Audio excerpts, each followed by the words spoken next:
Hello Leo, Sun, Moon, Rising and Venus Signs. Kamusta kayo? Sana po'y nasa mabuti kayong kalagayan. Welcome back po sa Star Tarot. Kung bago kayo dito, welcome din kayo. Thank you for your support. I truly appreciate it. God bless you all. Leo, tignan natin ang mga mensahe ninyo for today. We have the Chariot energy. Ayan. So, Chariot energy is a moving on energy. So, maybe ang iba sa inyo dito is going to move on from a situation na maaring hindi na to nagsiserve ng iyong highest good, or maybe you are moving on from a situation kasi na-solve nyo na to, napagtagumpayan ninyo to, kaya moving on, yung ganon, no? So, pwedeng ganon ang ganap. Meron din dito travel energy, Leo, kaya maaaring ang iba sa inyo dito is going to travel. Baka by land, no, yung travel na to, siguro magdadrive kayo kung saan man kayo papunta. We have justice, you're getting what you deserve. Kung ano ang para sa'yo, yan ay makukuha ninyo. At siguro, ang iba sa inyo dito, you're going to, you are going to win kung ano man yung, kung meron kayong mga pinaglalaban sa korte, baka malapit nang lumabas ang resulta, ang desisyon ng korte, and it will be in your favor, no? Parang ganon. Kasi nakataas na yung sword, no? Parang that signifies a win. Kaya posible na kung mayroon kayong ganong sitwasyon, yan ay ipapanalo ninyo.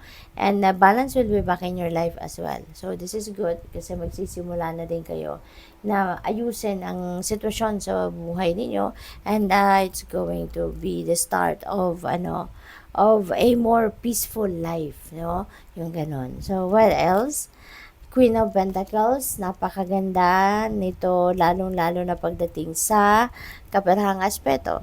Kasi si Queen of Pentacles, this is very abundant and prosperous energy. At saka, siguro, meron ditong mga perang paparating, baka yung mga perang ito, baka bayad yan sa inyo, no? Kung ano man yung ipapanalo ninyong case dito na pinaglalaban ninyo sa korte, maaaring baka makakakuha kayo ng pera from that, no? Maaaring mababayaran kayo. Baka, kung ano, depende sa ipinaglalaban ninyo. Kaya pwedeng meron kayong makuhang pera at babayaran kayo. Pwede rin na manggagaling yan, no? Sa ibang baka pwede sa trabaho, baka meron kayong ROI, di ba, sa inyong negosyo, or it could come from various sources, no? But definitely, there is some kind of money coming your way, or baka pwede rin na financial opportunities na siya maghahatid ng pera sa inyo. At this is also a very nurturing energy. Kaya pwedeng ang iba sa inyo dito baka isang nanay na kayo, or pwede rin naman na hindi kayo talaga isang nanay pa, hindi pa kayo nanganak. Ay, sorry po. Sorry. Wala pa kayong anak, pero ano na kayo? Ang tawag dito, you are assuming, no? You are assuming the role of a mother, no? Kasi maybe kayo yung nangangalaga sa inyong mga kapatid. Pwedeng ganon, no? Sa inyong pamilya. So, pwedeng ganon ang sitwasyon. We have King of Swords. Ayan. So, dito naman sa King of Swords, this is someone na pwedeng lalapitan ninyo rito, no? Pwedeng hingian ninyo ng tulong, pwedeng related yan dito sa justice energy, kasi baka pwede rin na isang abogado tong lalapitan ninyo, someone na merong expertise sa kung ano man ang inyong pinaglalaban, or someone professional na merong expertise sa kung ano yung kailangan ninyo ng tulong ngayon, na kung ano mang area, no, ng buhay ninyo. So, pwedeng lalapitan mo to ask for opinion, no? Professional opinion or professional advice. So, what else for Leo? We have number 55, the farther gate. bold step forward. Okay? You're going to take a bold step forward sa ngayon. Maybe there is an opportunity dito that is going to require you to come out of your comfort zone. At maaring hindi rin kayo dito magpapatumpik-tumpik pa. Hindi rin kayo rito dadalawang isip, and maybe you are also going to take advantage of this opportunity, and you're going to be bold and fearless na harapin or i-embrace ang bagong opportunity na to, no?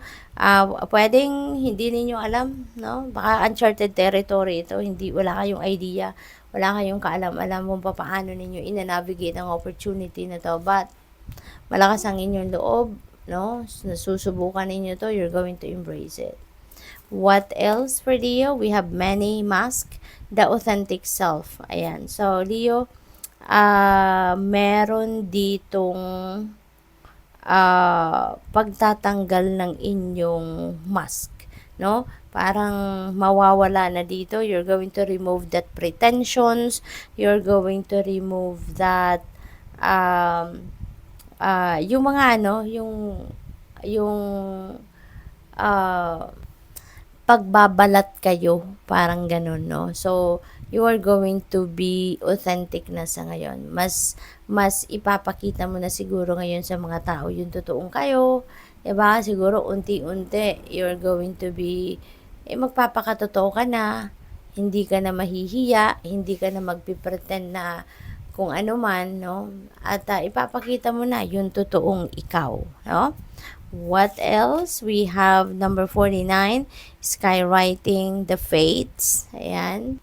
So, this is beautiful then, Leo, kasi parang destiny is at play sa ngayon. Kung ano yung destined para sa'yo, maybe that is where you are heading right now, no? Pwedeng you will be guided to do whatever it is that you need to do para makarating ka na sa iyong destiny. Or you will be guided, no? Kung ano na mga dapat mong gawin at saan ka papunta. What else? We have feast of plenty, choices and their consequences. Ayan. So, maaring meron ditong pagmumuni-munihan kayo, pag-iisipan kayo, no? Kasi maaring meron dito mga choices na kailangan ninyong pagdesisyonan, but you need to think twice or thrice or more than pa para makita muna ninyo, no, yung magiging sitwasyon ninyo. Yung parang i-envision muna ninyo, if you're going to take this choice, if you're going to pick this choice, ano magiging consequence na to? Ano magiging resulta nito? Yung parang this is something that you need to think about, or you need to decide, pero kailangan mong pag-isipan muna ng mabuti. Okay? Hindi yung basta-basta kayong magdedesisyon and then tsaka nyo na lang titignan, bahala na si Batman, parang ganun, no? Kasi maraming pagpipilian, maraming choices dito. So, you were given the liberty to choose, diba? Kaya pag-isipan ninyo mabuti. We have the freedom of truth, communicate honestly, be who you truly are. Ayan. So, your authentic self is definitely coming out talaga sa ngayon. You are going to be who you truly are. At magpapakita ka na, or ipapakita mo na talaga ngayon kung sino kayo. You are going to walk your truth na sa ngayon, speak your truth, and walk your truth. So, this is really good. No? Napakaganda. Magiging masayang-masaya din siguro kayo rito because magsisimula na kayong maging ikaw. Diba? Kasi kung dati, you are prevented to be you. Ngayon, tatanggalin mo ng maskara mo na. At ipapakilala mo na yung tunay na ikaw. Spiritual warrior, show you are a wise leader and command the universe. Ayan, so ang iba siguro sa inyo dito, no, will be a leader, will be promoted to become a manager, supervisor, mga ganon, or kayo yung magiging pinuno ng isang grupo, ng isang department, institusyon, yung ganon. We have pure intention and find clarity, surrender your ego. Ayan. So, naguguluhan, no? Siguro ang iba sa inyo dito, naguguluhan, what I'm going to do next, 'di ba? What's next for me? Siguro, you have that intention, pero hindi mo ma-figure out how you are going to navigate that intention para makuha mo 'yon. Siguro na naguguluhan kayo kung papaano ninyo maisasakatuparan, 'di ba? Yung mga gusto ninyo, yung intentions ninyo. Kaya you are seeking for clarity. Pwedeng related yan dito sa King of Swords, no? Baka you will be guided towards this person, kung sino man ito sa buhay ninyo, para magkaroon kayo ng clarity, para malinawan ang inyong isipan, mabigyan kayo ng clear direction, 'di ba? Professionally, yung ganon. What else? We have entered the magic, live in the now, seize the moment. Ayan. So, siguro din, kaya ang iba sa inyo nahihirapan din magdesisyon kasi baka you are thinking, baka nag-overthink kayo, di ba? Of the future. Kasi pwedeng, ang iba sa inyo dito super focused, it's either super focused sa nakaraan, sa tapos na, or you are super focused on what is to come na hindi naman ninyo alam kung ano, 'di ba? Kasi we don't know. We don't know exactly kung anong paparating. We don't know exactly what's coming towards us, 'di ba, in the future. Kaya mas magandang dito tayo sa here and now, dito tayo sa ngayon mag-focus, 'di ba? So good luck sa iyo. Thank you for watching. Love and light. Namaste.